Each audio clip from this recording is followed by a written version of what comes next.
यमराज ने वैष्णव धर्म का वर्णन किया। आगे सुखदेव जी महाराज ने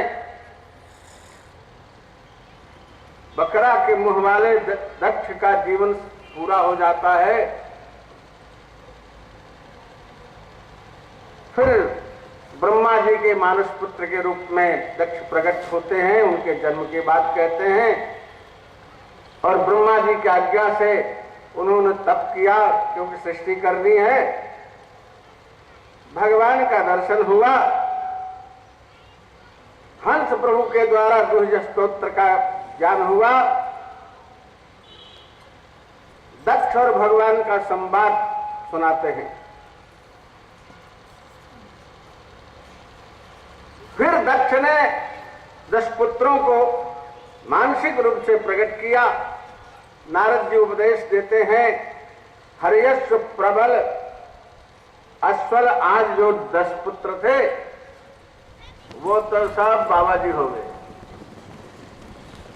बाबा जी हो गए।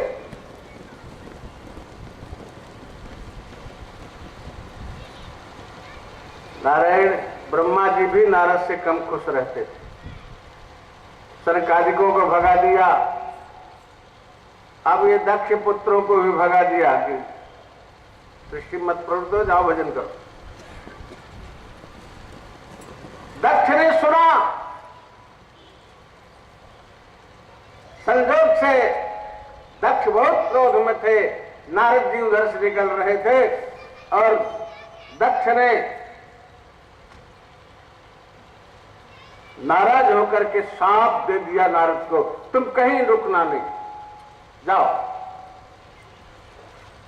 अब तुम कहीं रुकना नहीं, मेरा शाप है।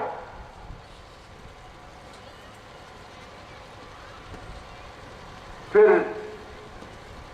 दक्ष ने सोचा, पुत्रों को तो भगा देते हैं नारद जी, अब मैं कन्या पैदा करूं। दक्ष ने 60 कन्या पैदा किया। 60 कन्याओं को जत्र तत्र ऋषियों को सबको दे दिया, देवताओं को दे दिया, आदि।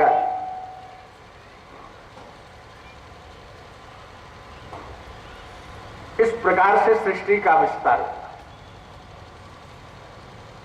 एक दिन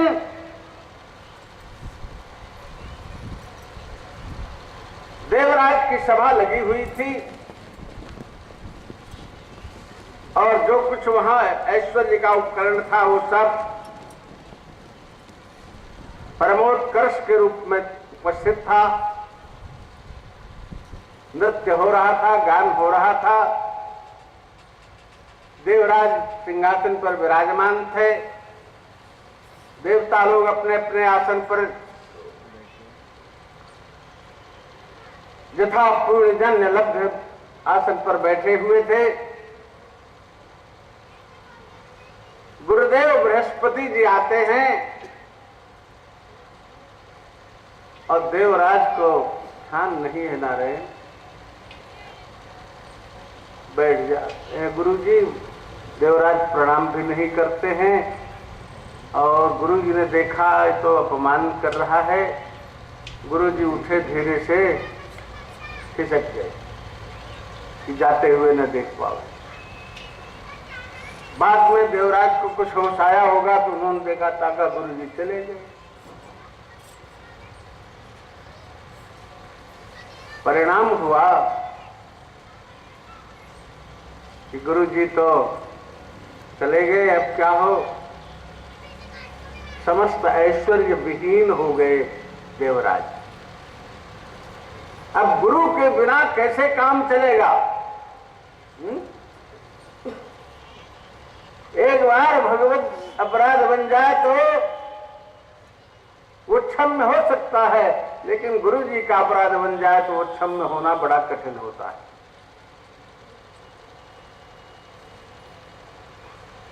समस्त ऐश्वर्य से हीन हो गया इंद्र, सभी देवता, नारायण। फिर लोगों ने सलाह दिया कि अब गुरु जी जब तक नहीं है तब तक किसी को पुरोहित गुरु तो बनाना ही पड़ेगा, बना करके काम चलाओ। तो तुष्टा के पुत्र विश्वरूप को बना लिया गुरु।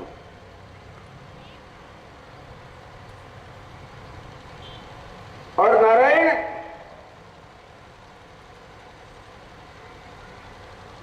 विश्वरूप ने इंद्र को नारायण ब्रह्म का उपदेश किया। फिर यज्ञ हो रहा था। यज्ञ में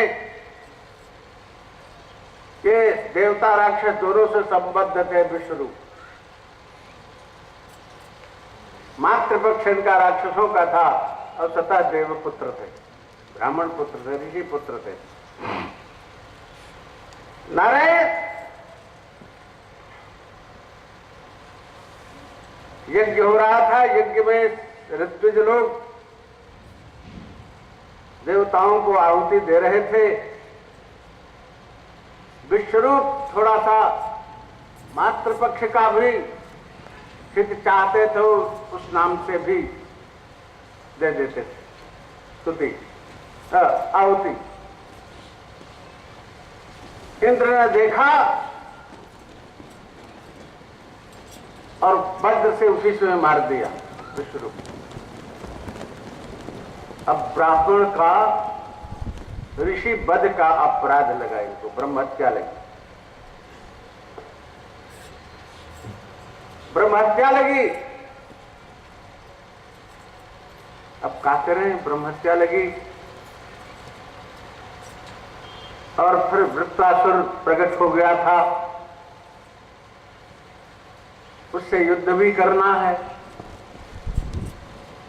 एक तो गुरुजी हमारे रूठे हुए हैं, दूसरे गुरुजी को गुरुजी बनाया और फिर मार भी दिया उसको।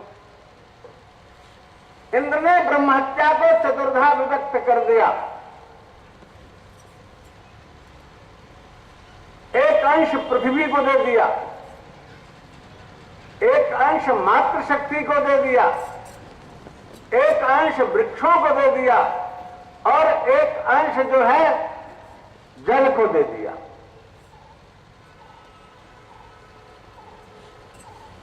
चार जगह बांट दिया और चारों को आशीर्वाद भी दिया। पृथ्वी में ब्रह्महत्या का स्वरूप ऊसर भूमि है, जो बिल्कुल उज्जर सफेद थी, जहां तृण भी नहीं उगता है। गोस्वामी जी ने भी लिखा है, ऊसर बरस ही तृण नहीं जामा, जी में हरिजन ही उपजन कामा। तो तृण नहीं जमता ऊसर में। अब तो सरकार ने ऊसर में भी अन्न पैदा करवा दिया, खूब यूरिया खाद और पानी डलवा करके धान गेहूं खूब पैदा करवा दिया, खूब हो रहा है। ऊसर भूमि ब्रह्महत्या का स्वरूप है।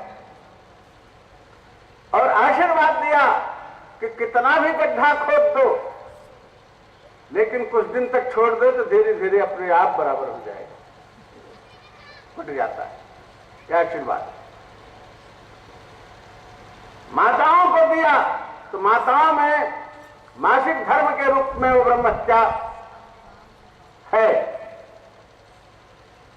और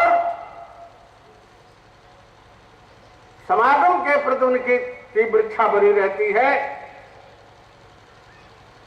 वो आशीर्वाद है। वृक्षों में गोप अथवा बाना, ये ब्रह्महत्या का स्वरूप है। और वृक्ष को काट दो तो फिर अपने आप पनप जाते हैं, फिर फैल जाते हैं।